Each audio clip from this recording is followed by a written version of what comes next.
Guys, welcome. Finally, we have won. We have won against Croatia and qualified for the round of 16. আজকের ম্যাচটা দেখার পরে ভাই যে অবস্থা হয়েছিল, পুরা আমার যে বলস আছে ছেলেদের সব কান্দে ভাই, সবার কান্দে আসছিল। মানে হুট করে পর্তুগাল থাকে, হুট করে ক্রোয়েশিয়া থাকে, এ হইতাছে। মানে আজকের ম্যাচটা নিয়ে যা বলবো ভাই, যখন 51 বা 2 মিনিট মানে এই সব সময় যখন ক্রোয়েশিয়া প্রথম গোলটা দেয়, আমার অবস্থা খুব খারাপ হয়ে গেছিল। আমি ভাবতে পারতেছিলাম না যে এটা রোনালদো লাস্ট ম্যাচ হতে পারে। অবস্থা খুবই খারাপ হয়ে গেছিল। তারপরে 61 মিনিটের দিকে রোনালদো একটা ট্রাই করছিল, ফার্স্ট মানে ব্রিলিয়ান্ট ফার্স্ট ছিল, এটা ব্রিলিয়ান্ট রিসিভ। তারপরে শটটাও কিন্তু ভালো ছিল, বাট এটা অফসাইড ছিল। এখন ভাই অফসাইড ঠিক আছে। এরপর 67 মিনিটের দিকে রেনাল্টো বিয়ে ফাউল হইল। অনেকে বলতেছে যে এটা ফাউল হইতে পারে না, এটা ফাউল হয় কিভাবে ভাই? এখানে রেনাল্টো ভেগা যখন দাঁড়াইছিল হেড মারতে গেছে তার কানেকশনে, এখানে বল এখানে সে কানেক্ট করতে পারতো এবং সিরিয়াসলি তাকে যদি ধরে না রাখতো সে ইজিলিটা ট্রাই করতে পারতো। এখন এটা তার হেডিং এবিলিটির উপর ডিপেন্ড করে যে এটা গোল হবে কি গোল হবে না, কিন্তু সে ট্রাই করতে পারতো, এখানে তাকে ট্রাই করতে দেওয়া হয়নি। তাকে এবার গেঞ্জি ধরে একবার টাইনা ফালায়, এবার কোমর ধরে ফালায় দেয়, অবশ্যই এটা ফাউল। এবং Cristiano Ronaldo scored the first 40 years old player to score in a World Cup knockouts, and Cristiano রোনালদোর প্রথম ওয়ার্ল্ড কাপ নকআউট গোল। এটা শান্তি লাগছে, আবার কোনো কামব্যাক করছে। I was literally started crying at that moment.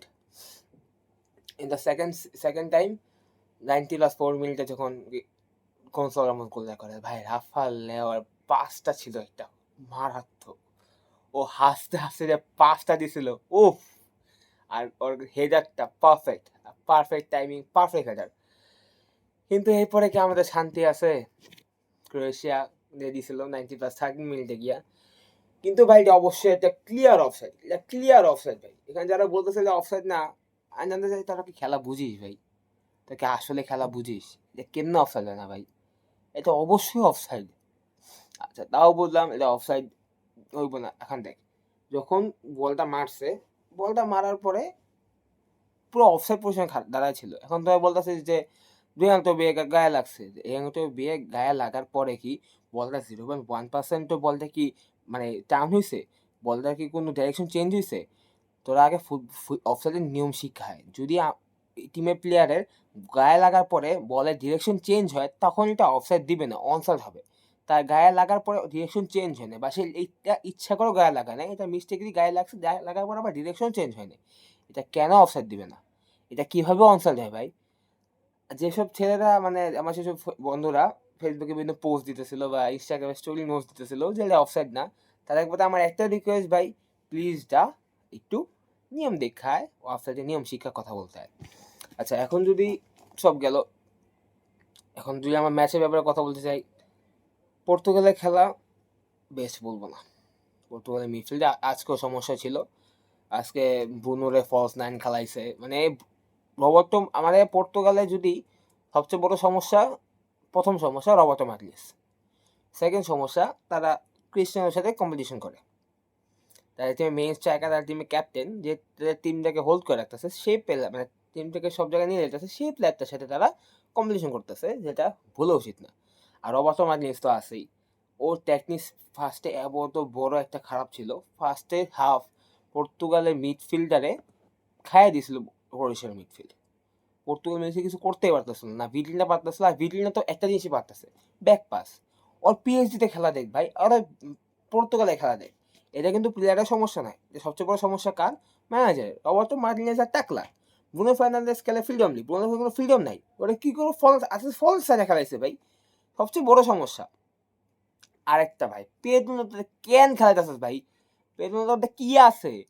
আমাদের আছে এটা কি রবট মালিসে কি আছে? পেট্রোলটা খালি খেলাইতেছে, মানে পেট্রোলটার কাছে রবট মালিসে কোনো ভিলেন আছে? রবট বাদ ধরে খেলাইতেছে। ও ওরতে ভালো কনসেস হও ভাই, অনেক ভালো খেলছে। ওসে ভালো ট্রিঙ্কা ওর থেকে বেটার, কনসেস ওর থেকে বেটার। আর মিডফিল্ডে যা বলবো, জো নেভেস এইটার জায়গায় এখন ব্রুনো ফার্নান্দেজ জায়গায় বের্নার্ডো সিলভাকে ট্রাই করানো উচিত।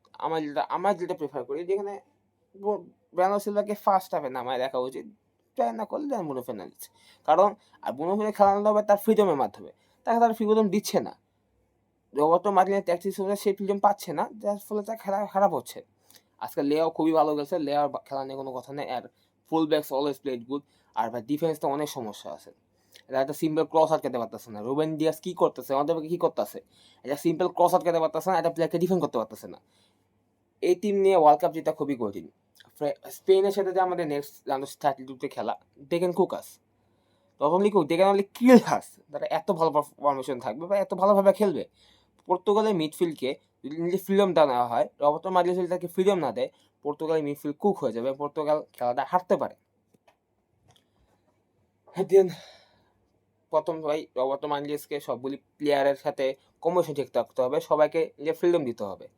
ভাই নিজের ফরমেশনের মধ্যে ফ্রিডম না দিলে তারা কোনো প্লেয়ারই খেলতে পারবে না। ব্রুনো ফার্নান্ডেজ যদি ফ্রিডম না পায়, অনেক খারাপ খেলে দেখতে পারতেছি আমরা সবগুলো ম্যাচ দেখতেছি যে ব্রুনো ফার্নান্ডেজ ফ্রিডম ছাড়া খুবই খারাপ খেলতেছে। লাইকাস বিডি নাকি ব্ল্যাক পাস করে দিতেছে ভাই, কারণ ও ফ্রিডম পাইতেছে না। আর আর কথা হচ্ছে ক্রিস্টিয়ানো রোনালদোর সম্পর্কে কিছু বলার নাই। 41 বছর বয়সে ও, হ্যাঁ, অনেক হেডারে খারাপ করতেছে, ফ্রি কিকে শট খারাপ মারতেছে।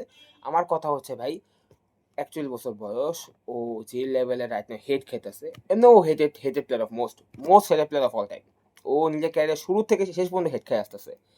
মানে বিভিন্ন প্রত্যেকটা প্লেয়ার তাকে হেড করে। লাতান এই যে পডকাস্টে এত কথা বলে, অবশ্যই তার সবচেয়ে বেশি হিট করে তাকে, আমাদের বুঝতে হবে। আর মেসি ফ্যানরা, মেসি তাকে শ্রদ্ধা করে, মেসির ফ্যানদের মধ্যে 90% তাকে হেট করে, রোনালদোকে হেট করে। এটা উচিত না। ওর দ্য হেটেড প্লেয়ার, কিন্তু এখন ওর যে পরিস্থিতি, ওর গেমিং সেন্স অবশ্যই খারাপ হবে। তোমার 30 বছর বয়সে গেমিং সেন্স আর 41 বছর গেমিং সেন্স কখনোই সেম হবে না।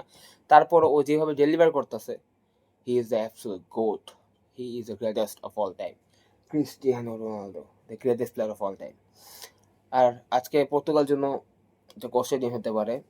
ডিয়েগো জোটা 2025 সালের 3 জুলাই সে স্পেনে একটা কার অ্যাক্সিডেন্টে মারা গেছিল।